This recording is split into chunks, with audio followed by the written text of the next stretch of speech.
May 4th, 2023, and here are my 3 free best bets for you guys. Let's get to it. What's up, guys? It's your boy Noble Living back with another DYF Bets video, and May the 4th be with you. Shout out to all my Star Wars fans in the building, and hopefully we can leave the dark side and we can come back to the good side today, as yesterday it was a very, very tough day. We lost on all 3 of our bets. The Celtics first half team total lost by 1 point. The Guardians lost in extras on the money line, and the Cubs blew the 2-team steamer, so it was just real abysmal. We lost each one by like 1 run, 1 point, so it was really tough. You can see our year-to-date record right here, but listen, we're gonna bounce back. And what I need you to do is I need you to show up every single day, because I'm gonna have losing days, just like you have losing days. And you know what? It's how we come back from those losing days that really matter. We're still over 500. That's all that matters. And like I said, we're gonna bounce back today. And as always, please like, comment, and subscribe to this video and share it with somebody who you know is interested in sports betting, so this way we can beat the books together. Let's go. All right, guys, time for my first best bet of the day, and I'm going to a spread pick here. I've got the Warriors -6. Standard odds across the book is -110, depending on what book you're at. It's pretty simple. The line has moved from -5.5 to -6, so if you do want to wait a little bit, I do think it's going to continue to go up a little bit. So if you want to wait to grab it live, you can do that as well. So this is one of those games where I'm handicapping from a trend standpoint or a trend perspective. Sometimes I give you guys angles from things that I'm watching or predictions that I think how the players are going to react and how to play, but literally in this matchup, I'm literally just going off the numbers. So first thing that I'm looking at is home teams off of a loss in game 2 over the last 3 years are now 15-2 against the spread. That's 88%. We saw it last night with the Celtics, how they completely blew out the 76ers, and I expect the same thing to happen today, where the Warriors can cover the spread, because the numbers are telling us that that's what's going to happen. It's very tough to lose your first 2 games at home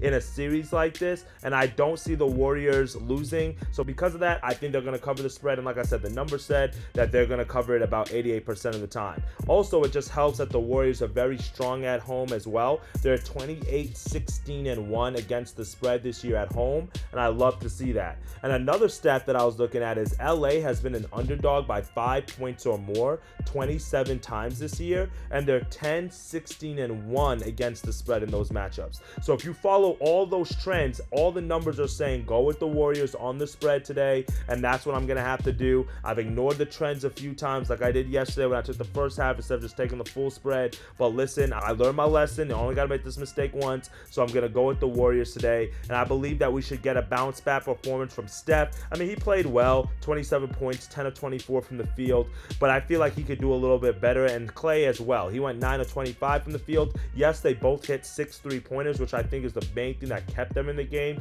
with Jordan Poole hitting his as well. But I think right now, I think we should get an overall better performance from top to bottom from all 3 of those guys, and I really like the fact that the trends say that the Warriors should cover today. And Draymond on his podcast yesterday also mentioned that LeBron, they're not used to guarding him off the ball like he was in the first game. They said like his role is different on this Lakers team, and I think that's important to note as well. And Steve Kerr, one of the best coaches in the league, championship experience, I think he has what it takes to make the proper adjustments today. So if you really want to wait, take it live to get maybe a better number, but I don't see any reason why the Warriors should not come out strong today, be up in the first half, and cover this spread in the full game. Now, for my second best bet of the day, we're going to head over to the baseball diamond. We do have a shorter slate on baseball today. Games are starting a little bit early and ending early, so keep that in mind, as well as the last game of the day is like around 6 o'clock Eastern time. And I'm going out west to the Mariners on the run line, -1.5. You can get it. The best odds is -130 on DraftKings. Now,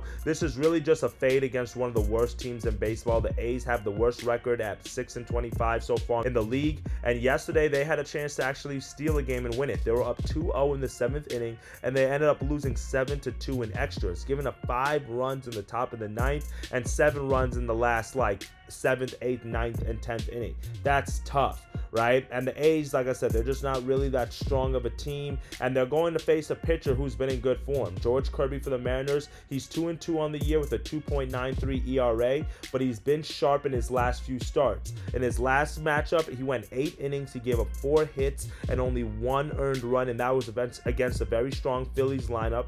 And then in his start before that, he gave up 2 earned runs in 6 innings against the Cardinals, another very strong offense. Because of that, I'm not really seeing how the A's are going to fare well against Kirby today and really get a lot of hits off of him. And truthfully, when you're an underdog, you're going to need help from the home run ball, and Kirby has not given up a home run since his very first start, and that's been 4 straight games that he hasn't given up a home run, and he's only given up 2 walks in those 5 starts as well. So the fact that he's not giving up a lot of home runs, he's not a lot of free runners on base, that does not match up for an A's team who is sending Drew Rakinski to the mound and who's more of a relief pitcher. And in his last start against the Reds, last week he went 5 innings, gave up 11 hits, 5 runs, and 1 home run. The Mariners have the stronger offense here, they have the stronger pitcher, so there's no reason why they shouldn't cover the run line. Even if they do it late like they did yesterday, doesn't matter, a win's a win. So let's cash on the Mariners run line today as my second best bet of the day. Now for my final best bet, we've got a 2-team money line steamer here.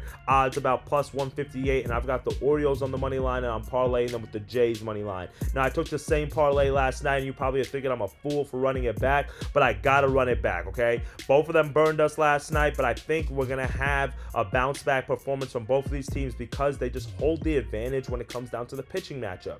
The Royals, they're sending Jordan Lyles to the mound, and he's 0-5 with a 6.21 ERA.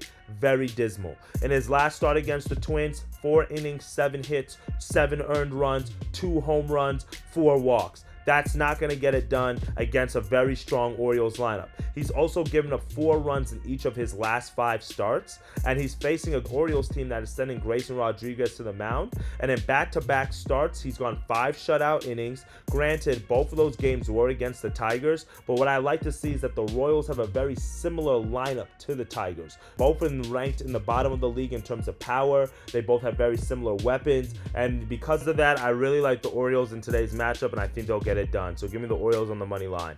Now in the second game of the 2-team steamer, I gotta go with the Jays because, like I mentioned, they've got the pitching advantage as well. We've got Kevin Gausman on the mound for the Jays, and he's also coming off back-to-back scoreless starts. He went 7 innings against the Yankees, and then he also went scoreless against the Mariners as well in 7 innings in that one too. He racked up 24 Ks over those 2 starts. That's what I like to see. A pitcher who's missing bats, because you know what, when you get a leadoff double, you got a man on third with 1 out, what's the best way to make sure that run doesn't score? It's by striking out batters. Now on the other side for the Red Sox, they're sending Brian Bello to the mound, and he's coming off a strong start against the Guardians in which he went 5 innings and he only gave up 1 run. But the biggest thing that I'm paying attention to right now is that he's given up 1 home run in each of his 3 starts this year. Now that is a point of concern for me. Not only is this game at Fenway Park, which is a hitter-friendly ballpark, but he's facing a Jays lineup that is very strong, that gets runners on base, and that can also hit the long ball as well. As a result, you might want to look at a few home run props. You got Vladdy there, you got Bichette, and he's also leading the league in hits as well, so you might want to look at his total bases, and there might be a few prop opportunities, but I really don't see how the Red Sox have enough offense to be able to really support the amount of runs that Bello might give up in this matchup. And Gausman here, like I said, he's been in strong form. He hasn't given up any runs in his last 2 starts. 1 was at home, 1 was on the road, so I think that he can continue that streak today, and I believe that they should get the win outright. So give me the Jays on the money line, give me the Orioles on the money line. You can play around with these. You can do the first 5 if you think that's a little bit better, but I think we get some good value here, and I like that as my last best bet of the day. That's it for me today, my friends. We did have a rough day yesterday, but it's how you bounce back that all that matters, and we're bouncing back today in a major way. I really like all 4 of these plays that I gave out today, and as always, I'm going to have a few live bets and also a few updated bets inside the Telegram as well, so make sure you click to the link below in the bio, so this way you're able to get those picks, so this way you can continue to make money, grow your bankroll, and run it up, and then also share some of your plays. I have been cold over the last 2 days, so I'm looking for a few winners, and if you can help me out cashing on something, I would be greatly appreciative of it, and we could all make money together. So let's make some money today, and as always, dictate your fate, and I'll see y'all tomorrow. Let's go. Later.